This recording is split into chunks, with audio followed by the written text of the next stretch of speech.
On en parle beaucoup, on parle presque de ça quasiment tous les jours avec l'IA, mais ce dont on va parler aujourd'hui, c'est les drones. Et oui, on en parle énormément. Alors, les drones sur les théâtres de guerre, malheureusement, mais les drones de la sécurité. Et dans Au nom de la loi, avec Maître Thibault Dumanoir de Juet, on va parler des drones utilisés par l'État vers une surveillance généralisée. Pour l'interrogation. Bienvenue d'abord, Maître. Merci de votre accueil pour un sujet un peu pointu cette fois-ci. Alors, celui-là, je ne vous cache pas que, il est un peu pointu parce que police, sécurité civile, surveillance des frontières, maintien de l'ordre, en fait, depuis le 4 février 2026, tous les drones utilisés par l'État voient leur cadre juridique évoluer. Alors, est-ce qu'on est, j'ai envie de vous poser cette question d'abord, face à un simple outil de sécurité ou on est face à un changement profond dans le rapport aux libertés publiques?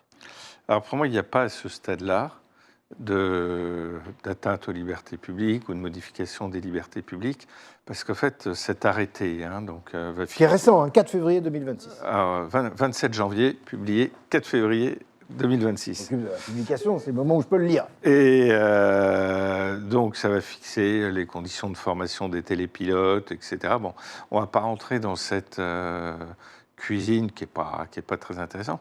La question que je me suis posée, est-ce qu'il peut s'appliquer à la sécurité privée? Ouais.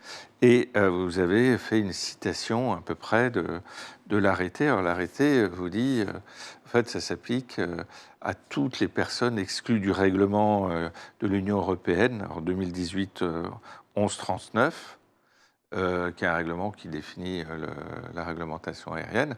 Donc je suis allé voir quelle était cette exclusion. Et dans cette exclusion, il y a pas mal de choses que vous avez citées.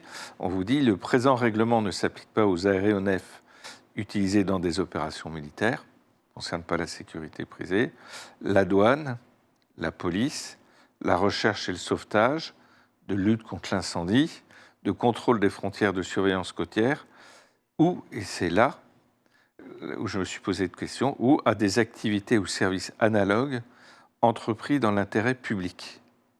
Donc, ce qui pourrait porter à la sécurité privée dans des conditions bien précises.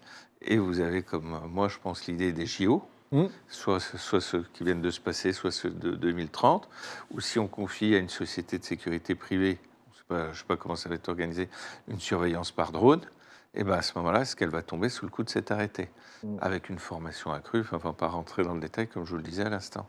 Et donc, on est assez sensible à la news sécurité, au continuum de sécurité. Alors, on n'en parle pas là-dedans. Je ne sais pas si les rédacteurs de cet arrêté se sont posé la question, mais à la lecture de l'arrêté, on peut se poser la question de se dire, est-ce que ça va s'appliquer, pas s'appliquer? Alors, certains diront non, certains diront oui, mais la question mérite d'être posée parce qu'on sait que les drones sont régis par deux choses, code de la sécurité intérieure et le code du transport. Et dans le code du transport, vous avez une partie sur le transport aérien. Et donc, voir si ces dispositions vont s'appliquer ou pas. Est-ce qu'on n'est pas là aussi dans un arrêté qui a été nécessité par le fait qu'aujourd'hui, presque tout à chacun, d'ailleurs tout à chacun peut avoir un drone chez lui dans son jardin, s'en amuser à des fins personnelles, mais en même temps jusqu'où on va. En fait, dans la motivation de l'arrêté, c'est de dire on va appliquer le droit européen, et ce qui est tout à fait exact. Mais cet arrêté s'applique donc à toutes les fonctions régaliennes. Donc, si vous utilisez un drone dans votre jardin, ça ne tombe pas sous le coup. Ça va tomber sous le coup du code des transports avec des nuances. Si le drone est petit, s'il pèse moins de temps, etc., s'il survole tel type de domaine privé, domaine public. Donc, une réglementation assez précise. Donc, ça ne s'appliquera pas. Cet arrêté ne s'appliquera pas à monsieur tout le monde ou même à l'entreprise lambda. Il faut bien avoir à l'idée, c'est cette notion de fonction régalienne qui qui définit le périmètre d'application. Alors, en préparant cette émission, et eu égard au sujet que vous avez choisi, je me suis dit, mais finalement, est-ce que ça ne s'apparente pas aux décisions à l'époque, des arrêtés qui ont été pris, interdisant le survol de Paris? On sait par exemple qu'il est interdit de passer sous l'Arc de Triomphe avec des petits avions, etc. À l'époque, il n'y avait pas de drone, mais on avait déjà commencé à empêcher, en tous les cas, certaines choses au-dessus de la ville de Paris. Voilà. Je prends la ville de Paris parce que c'est la capitale et les aéroports, on sait Ouais. qu'on ne peut pas les survoler. On ne peut pas survoler Paris. Voilà, et puis pas mettre en danger les autres aéronefs, etc. Oui. En fait, il faut voir comment se construit une législation.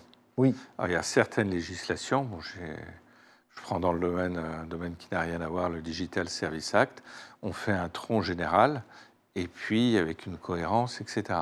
Puis il y a beaucoup de législations qui s'adaptent au cas par cas, et qui forment après des empilages qui ne sont pas forcément faciles à décoder, qui font la joie des juristes et des avocats.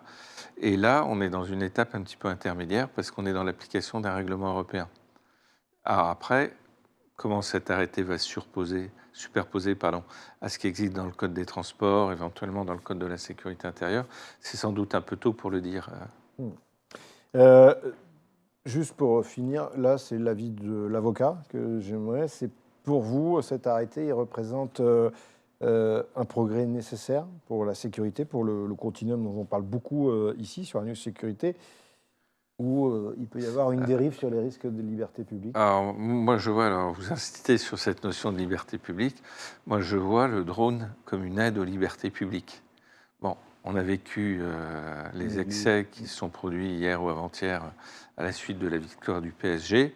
Bon, est-ce qu'une surveillance par drone, il y en a peut-être une, mais une surveillance accrue par drone avec un texte adéquat, n'aurait-il pas facilité la prévention et la répression? Et il ne faut pas s'imaginer qu'on va être fliqué, nous regarder partout, etc. Et il y a d'autres systèmes de flicage qui me choquent beaucoup. Vous avez dû voir que, par exemple, à l'aide des satellites, on arrive à savoir si vous avez une piscine non déclarée chez vous. Exact. Ça m'apparaît beaucoup plus intrusif que la proposition de loi. Donc, il y a, sur l'histoire de la surveillance par Google Earth ou par d'autres satellites, ça m'apparaît beaucoup plus choquant. Enfin, c'est vrai. En tous les cas, c'était une manière aussi de pouvoir traiter de cet arrêté, donc diffusé le 4 février 2026. Merci beaucoup, maître. Eh bien, je vous en prie, c'était vraiment avec plaisir. De même, on se retrouve très prochainement pour d'autres émissions, d'autres épisodes de Au nom de la loi. D'ici là, eh bien, allez vous balader sur le site d'Anews Sécurité, un des 5 médias, je vous le rappelle, de Agora Manager Group.